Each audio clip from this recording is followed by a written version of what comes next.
कहानी की शुरुआत होती है शहर से दूर एक वीराने पहाड़ पर। पुराना सिविल हॉस्पिटल कई सालों से बंद और बदनाम था। लोग कहते थे कि इस हॉस्पिटल में बहुत सी रूहें भटकती हैं। हम तीन दोस्त काशिफ, अदनान और जावेद। ये एक शदीद गर्मी की रात थी, लेकिन हॉस्पिटल के करीब आते ही एक अजीब सी सर्दी ने इन्हें घेर लिया।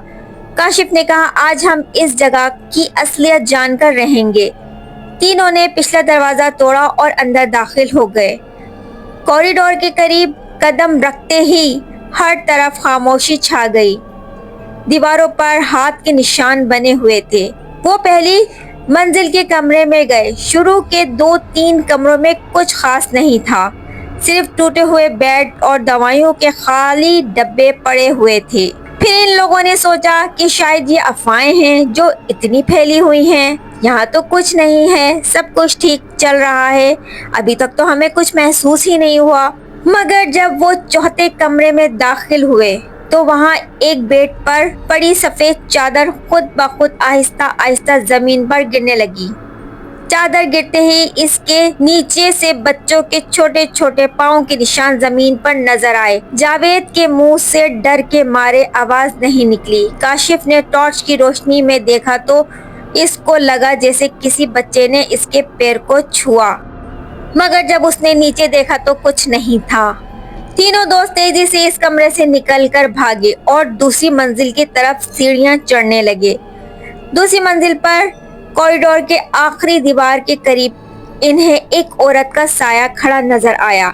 इस औरत ने नीली साड़ी पहनी हुई थी और इसके चेहरे पर बाल बिखरे हुए थे। चेहरा बिल्कुल बालों से ढका हुआ था।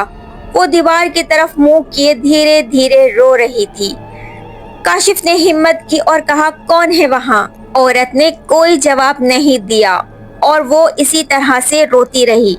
लेकिन इसके रोने की आवाज अचानक बहुत तेज हो गई और ऐसा लगा जैसे पूरी इमारत में गूंज रही हो। अदनान ने कहा, ये सिर्फ एक वहम नहीं है, ये रूह है, हमें ये रास्ता बदलना होगा, चलो भागो यहाँ से।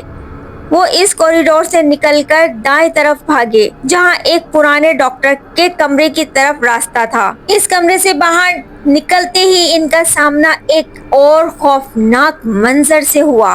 कॉरिडोर के बीच में एक लंबा साया सिया रंग का खड़ा हुआ था, जो छत तक जा रहा था। वो इतना लंबा था कि छत को छू रहा था। इस साए का कोई चेहरा नहीं था, बस लंबाई थी और इस साए ने अपने दोनों बाजू फैलाए हुए थे।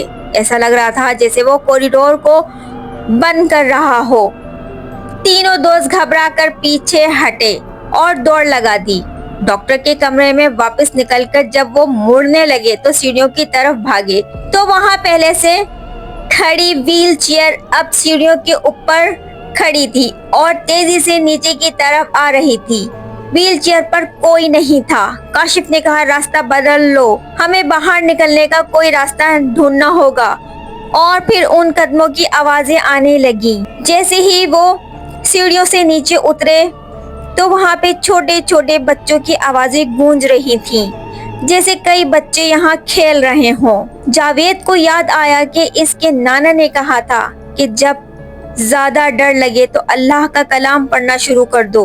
उसने बुलंद आवाज में आयतल कुर्सी का वर्ड शुरू कर दिया। जावेद के मुंह से कलमात निकलते ही वो आवाजें रुक गईं और जो पेड़ बन रहे थे वो भी गायब होने शुरू हो गए। अल्लाह के कलाम की वजह से इन्हें कुछ देर मोहलत मिली और वो तेजी से ज़ेर ज़मीन के कमरे में दाखिल हुए। यहाँ आखिरी कमरे के पास डॉक्टर का सफेद कोट और औजार का बैग पड़ा था। काशिफ ने बैग खोलकर देखा, अंदर किताबों की जगह इंसानी हड्डियां और एक बड़ी तेज धार छुरी थी।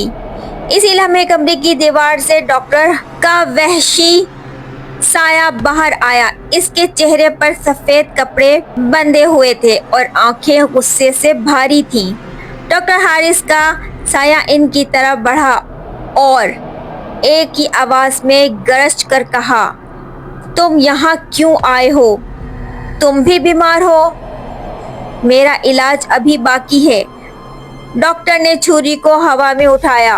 काशिफ ने फौरन अदनान को आवाज दी, अदनान कलमा पढ़ो। अदनान और जावेद दोनों ने मिलकर पूरी ताकत के साथ आयतल कुर्सी पढ़ना शुरू कर दी। इसी तरह तीनों बुलंद आवाज कलमात पढ़ना शुरू हो गए, जिसकी वजह से डॉक्टर का साया तड़पने लगा। इसके जिस्म से सफेद भाप निकलने लगी और इसकी चीखें बहुत बुलंद थी, इतनी बुलंद थी कि पूरे हॉस्पिटल में गूंज रही थी। तीनों दोस्त इसी हाल में भागते हुए मरकजी दरवाजे की तरफ दौड़े। वो हॉस्पिटल से बाहर निकले और गहरी सांस लेने लगे। अब इनकी हिम्मत ना थी कि वो पीछे मुड़कर इस हॉस्पिटल की तरफ देखें। इस हादसे के बाद उन्होंने कभी ऐसी हिम्मत नहीं की कि वो ऐसी जगहों पे जाकर इन चीजों को देखने की हिम्मत करें।